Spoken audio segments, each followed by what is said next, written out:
You've set up floating devices along the Rio Grande to thwart the Democrats' illegal immigration push. But the Biden regime doesn't want Texas to interrupt their push for more illegal immigration. Here's how Karine Jean-Pierre reacted. Governor Abbott he's not moving forward in good faith. He's just not. There's no good faith effort here in what Governor Abbott is doing. And the only person, the one person that is sowing chaos is Governor Abbott. That's what he continues to do, political stunts in an inhumane way. He's actively undermining our border enforcement plan, which, again, has the lowest level of unlawful border crossings in over 2 years. He's making this more difficult. And so he's not operating in good faith here. That's my answer. All right. So, Governor, now the DOJ is suing to stop Texas from preventing illegal immigration into Texas. How do you respond to the White House claim that it is you who is causing chaos by defending Texas? Well, first, the chaos has been caused by the Biden administration and its refusal to enforce the immigration laws of the United States. Remember, it was just 4 years ago we had the fewest illegal border crossings in 4 decades. Under Joe Biden, we have the largest number of illegal immigrants ever.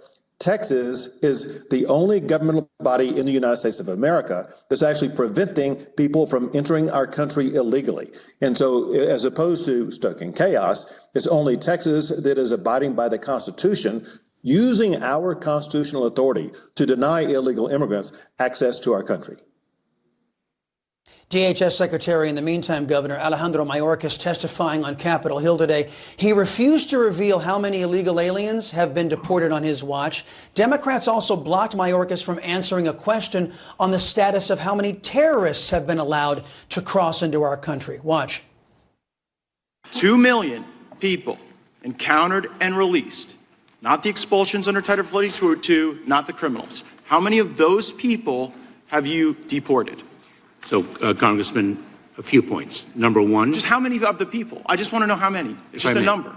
Congressman, we are dealing with a completely broken immigration system. I get it. Gentleman yields back, but could the Secretary answer that question? What is the status of those 140?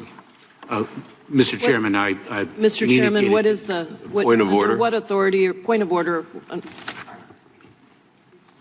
Gentlelady, state a point of order. Mr. Chairman, under what authority are you speaking right now? Whose time?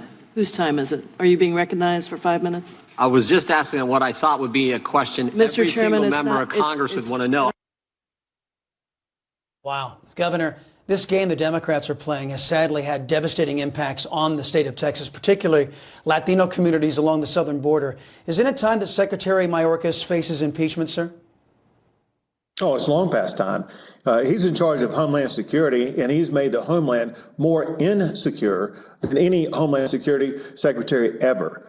He needs to be removed, and candidly, what the president is doing is a violation of his oath of office, because just that one topic, the number of terrorists on the watch list who have come across the border, the Biden administration will not identify, will not let the American public know they are hiding from Americans information that's incredibly important to our Homeland Security. They need a clean house, and they need to start enforcing the laws that already exist that allow them to repatriate and send back to the country of origin the people who are coming across the border illegally.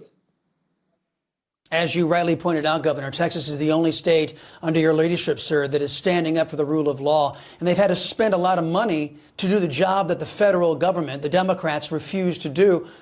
Aren't the Texas taxpayers entitled to get that money back? And how many of the Texas congressional delegation have pledged to you that they're working on getting money back to Texas to do the job that Joe Biden refuses to do, sir? Under the Biden administration, the state of Texas has come out of pocket $9.5 billion for Texas to do Joe Biden's responsibility to try to secure the border and impede people from crossing into our country illegally. And yes, we have asked Congress to reimburse the state of Texas. The Texas congressional delegation is supporting that. I've spoken to Speaker McCarthy, and he also supports reimbursing the state of Texas. We need to get that across the finish line, because it should not be Texans that are footing the bill for this. This is an American problem caused by the American president, and it's time for America to step up and do its job, but also to reimburse the state of Texas for the wall that we're building, for the the razor wire that we put on the border and for these buoys that are impeding the ability for people to cross the border illegally. Governor, can you speak on behalf of Texans? The last question I have for you, to speak on behalf of Texans who are being harmed. I mentioned them earlier, in particular in Latino communities along the southern border. Can you speak in their defense to the rest of the country and let them know all the harm the Democrats and Joe Biden are doing to them currently with these policies? So for one, people who live in and around the border, most of whom are Hispanic, their homes, their communities, their ranches, their farms are being completely overrun. But worse than that is the loss of life that we're seeing in the United States. Texas law enforcement alone has seized enough fentanyl to kill every man, woman, and child in the entire United States of America. If it were not for Texas law enforcement, it's incalculable the number of Texans and Americans who would have lost their lives. Texas is stepping up as the fighter for the freedom and sovereignty of this country, and we need the United States to step up and do its job.